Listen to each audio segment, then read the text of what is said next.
Ramai orang nak beli emas tapi tunggu masa yang paling tepat. Masalahnya, tak ada siapa pun boleh ramal harga emas dengan tepat. Ramai boleh buat prediction tapi hakikatnya tekaan semata-mata.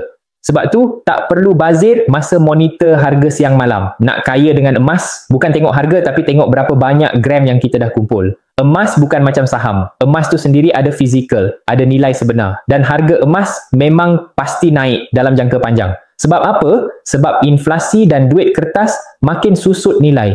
Harga emas hari ini pasti lebih murah daripada beberapa tahun akan datang. Cuma syarat dia satu je. Beli guna duit simpanan jangka panjang, 2 tahun ke atas. Kalau beli untuk jangka pendek, bila harga turun, mula gelabah.